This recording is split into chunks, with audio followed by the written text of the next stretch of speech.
এর সময় নির্বাচনের আগে তিনি 3 মাসের জন্য মুক্তি পেয়েছিলেন জামিনে। পরবর্তীতে জামিনের মেয়াদ শেষ হলে পুনরায় আবেদন করলে আদালত জামিন আবেদন নামঞ্জুর করে তাকে কারাগারে পাঠান। সেই থেকে আজ অবধি কিন্তু তিনি কারাগারেই ছিলেন।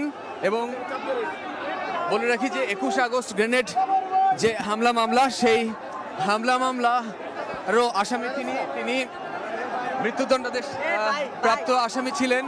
পরবর্তীতে 5 আগস্ট ছাত্র জনতার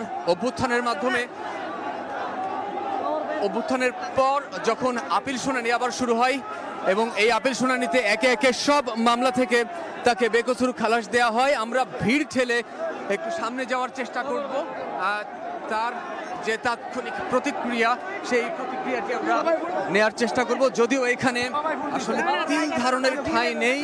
তার যে গাড়িতে তাকে আসলে নিয়ে যাওয়া হবে, এখান থেকে যে গাড়িতে করে তিনি বিএনপির প্রতিষ্ঠাতা জিয়াউর রহমানের সমাধিস্থলে যাবেন, সেই গাড়ির চারপাশ ঘিরে রয়েছেন হাজারো নেতাকর্মী।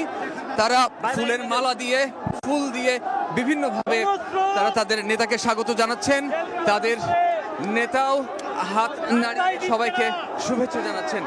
আমরা চেষ্টা করব লুৎফুজ্জামান বাবরের একটা সাক্ষাৎকার গ্রহণ করার জন্য, যে কারণে আমরা একটু এগিয়ে যাওয়ার চেষ্টা করছি। বলে রাখি যে এখানে একটি যে অবস্থা তৈরি হয়েছে, এই অবস্থায় আসলে গাড়ির কাছে যাওয়াটা খুবই দুঃসাধ্য এবং তিনি এখান থেকে সরাসরি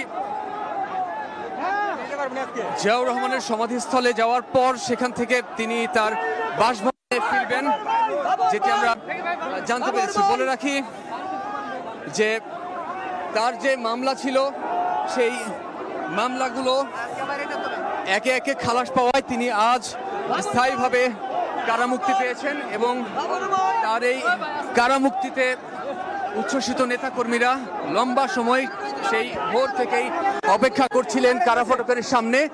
আদালত মঙ্গলবার রায় দেওয়ার পর হাইকোর্ট থেকে সেই আদেশ পৌঁছায় চট্টগ্রাম কারাগারে এবং চট্টগ্রাম কারাগার থেকে এই কেরানীগঞ্জ কারাগারে যখন সেই আদেশের কপি আসে, তারপরই তিনি আসলে এখান থেকে মুক্তি পেলেন।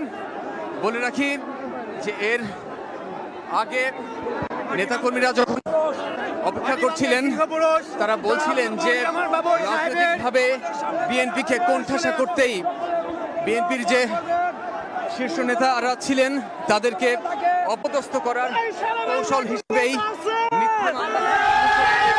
বিভিন্ন প্রতিষ্ঠানকে কাজে লাগিয়ে করা হয়েছে। আর একটু সামনে যাওয়ার চেষ্টা করছি।